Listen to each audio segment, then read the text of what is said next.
तथागत सम्यक सिद्धार्थ बुद्ध, क्रांतीसूर्य महात्मा ज्योतिराव फुले, क्रांतीज्योती सावित्रीबाई फुले, विश्वरत्न बोधिसत्व डॉक्टर बाबासाहेब आंबेडकर, तसेच ज्या ज्या महामानवांनी तुम्हासाठी आयुष्याचं रणकंदन केलं, आपलं आयुष्य झिजवलं, अशा सर्व महानायकाला सर्वप्रथम मी अभिवादन करतो. आज 23 फरवरी संत गाडगेबाबा यांच्या जयंतीच्या निमित्तानं मी त्यांना विनम्र अभिवादन करतो. धम्मबंधूंनो, या 4 दिवसीय धम्मशिबिराचा आज समारोपीय कार्यक्रम आहे.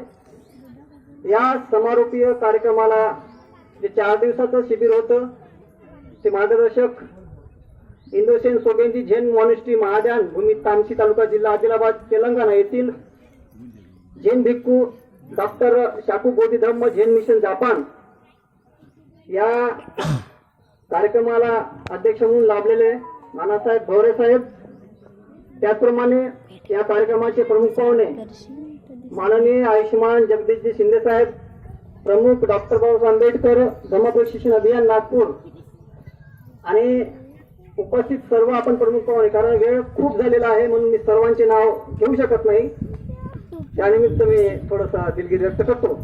धर्मबंधूंनो, प्रज्ञाशील करुणा बहुउद्देशीय संस्थेचं काम तुम्हाला माहीत असेल. आम्ही जवळपास 20 वर्षापासून सामाजिक आणि धार्मिक चळवळीमध्ये शिबिरं घेऊन लोकांमध्ये जनजागृती करण्याचं काम, लोकांमध्ये धम्म पसरवण्याचं काम आम्ही सतत करत आहोत. आणि या दोनवाडा येथे ते 4 दिवसीय शिबिराचा जे कार्यक्रम आहे याला दुसरं वर्ष आहे. आणि या दुसऱ्या वर्षामध्ये आपण सामाजिक आशय या कार्यक्रमाला दिलं पाहिजे. म्हणूनच सर्व या फेब्रुवारी महिन्यामध्ये जे काही महापुरुष ज्यांची जयंती आहे त्या सर्वांची सामूहिक जयंतीचा कार्यक्रम आपण येथे करत आहोत. धर्मबंधूंनो, बोलायचं खूप सारं असते, परंतु वेळेचा अभाव तुम्हाला माहित असेल, बोलणारे खूप सारे वक्ते इथे उपस्थित आहेत.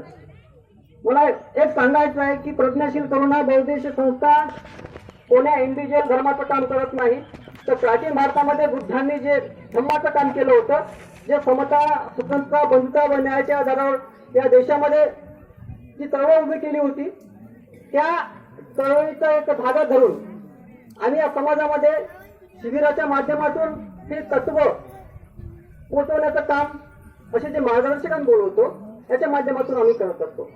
आमचा असा दुसरा कुठला उद्देश नाही.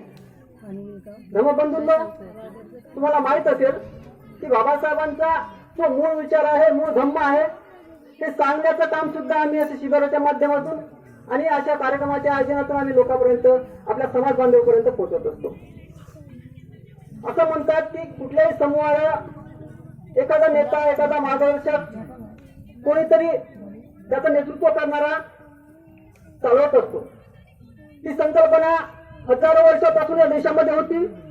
या संकल्पनेला बाबासाहेबांनी काउंटर केलं. बाबासाहेबांनी रानडे गांधी आणि जिना नावाचं पुस्तक लिहिलं. त्या पुस्तकामध्ये जोसेफ नाझिरी नावाचा विचारवंत आहे. त्या विचारवंताला सगळं जग मानतं, त्याच्या सिद्धांताला, त्याच्या शब्दाला प्रमाण मानतं. त्या व्यक्तीच्या सेंटेन्सला काउंटर करून बाबासाहेबांनी एक नवीन संदेश, नवीन सेंटेन्स आणि एक सिद्धांत जगासमोर मांडला. कारण जोसेफ नाझिरी काय म्हणायचं फार महत्वपूर्ण गोष्ट आहे.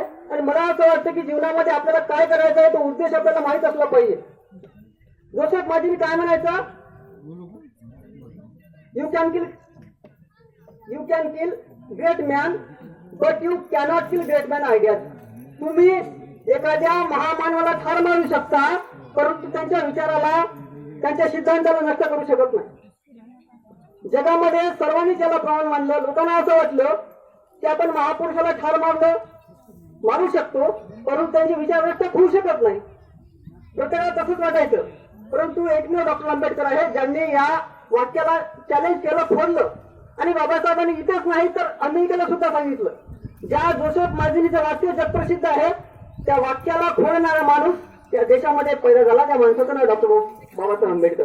ते असं म्हणतात की कुठल्याही महापुरुषाला ठार मारल्यानंतर आपल्याला असं वाटत असेल की त्याचे विचार जिवंत राहते, परंतु बाबासाहेब म्हणतात You can kill great men as well as you can kill great man ideas. ज्याप्रमाणे तुम्ही एखाद्या महामानवाला ठार मारू शकता, त्याचप्रमाणे त्यांचे विचार नष्ट होऊ शकते. जर विचाराचा काफिला पुढे घेऊन जाणारा जर प्रचारक उपलब्ध नसेल तर विचार नष्ट होतात. या देशामध्ये बुद्ध हद्दपार झाले होते. जगाने युनायटेड नेशन ऑर्गनायझेशननी ज्यांचा विचार स्वीकारला तो सिद्धांत नष्ट झाला. परंतु बाबासाहेबांनी 2500 वर्षानंतर पुन्हा या धम्माला पुनर्जीवित केलं आणि तो धम्म आपण सामान्य लोकांपर्यंत पोहोचण्याचं काम त्या अनुषंगाने आपण करत आहोत. धम्मबंधूंना त्या फेब्रुवारी महिन्यामध्ये छत्रपती शिवाजी महाराज, संत सेवालाल महाराज यांच्या जयंतीचं आयोजन झालं. खूप साऱ्या ठिकाणी त्यांच्या विचाराचा उलगडा झाला. पण तुम्हाला जाता जाता थोडंसं सांगावं असं वाटतं. मगाशी संत सेवालाल महाराज संदर्भामध्ये संचालन करताना सरांनी खूप चांगली गोष्ट सांगितली. त्या संताने वाड्या तांड्यावर गोष्ट सांगितली. तो काय म्हणायचा, त्या समूहाला जागृत करताना तो एक गोष्ट सांगायचा, जी बुद्धाची परंपरा होती, जी बुद्धाची विरासत होती, अत्यदीप भावाची विरासत. जगामध्ये तुमचा उद्धार करण्याला कोणी येणार नाही, तुमचा उद्धार तुम्हालाच करावे लागेल. हा बुद्धाचा संदेश संत सेवालाल महाराजांनी वाड्या तांड्यावर दिला. ते त्यांच्या समूहाला काय सांगायचे, परभाती होते मुझे मनवाजे मुंडा मत देखो, हम सब तालीमाते लोक था, तुम स्वतः कमर जीवने में उजाला का सुखतो, कोई खेती कमी छेनी, त्यांनी भजवत त्यांनी पूजो मत, स्वतः करून दिजो, भजने में घालेपेक्षा करणी करे शिको, मानसिक वाढीवर ध्यान दिजो, जाणजो, ठाणजो, पचस मानजो. ते काय म्हणायचं, डायरेक्ट कुठल्याच गोष्टीला मानू नका, आजचा दीप भावा स्वयंप्रकाशित व्हा आणि तेच जगाचा उद्धार करू शकतात. ही संकल्पना बुद्धाची होती आणि ती संकल्पना संत सेवालाल महाराजांनी वाड्या तांड्यावर पोहोचवली आणि तेच काम आपल्याला करायचं आहे. आणि हे ट्रेनिंग कॅम्प आहे आणि ट्रेनिंग कॅम्प फार आवश्यक असते. कारण तुम्हाला जर प्रचार करायचा असेल तर तुम्हाला प्रशिक्षणाची गरज असते. 12वी झाल्यावर मास्टर होता येत नाही, बीएड आहे, बरोबर आहे. बीए झाल्यावर मास्टर होतात नाही, बीएड आहे. कारण ते काय आहे, मग तुम्ही शिकले परंतु तुम्हाला ट्रेन नाही. वेल ट्रेन माणूसच प्रचारक बनू शकतो. बुद्धाच्या काळामध्ये बुद्ध प्रशिक्षण घ्यायचे आणि भिक्षूला प्रशिक्षित करायचे आणि त्या भिक्षूने त्या देशामध्ये त्या प्रिन्सिपलच्या आधारावर या देशाची बांधणी केली आणि या देशामध्ये ते तत्व आले आणि त्या तत्वाला युनायटेड नेशन ऑर्गनायझेशन मान्यता आहे. म्हणून शिबिराच्या माध्यमातून, अशा कार्यक्रमाच्या माध्यमातून आमची संस्था नेहमी काम करत राहील आणि तुम्हीच असे समाज बांधव जे आहे, जे आमचे सहकारी आहेत, ते नेहमी आम्हाला मदत करत राहतात.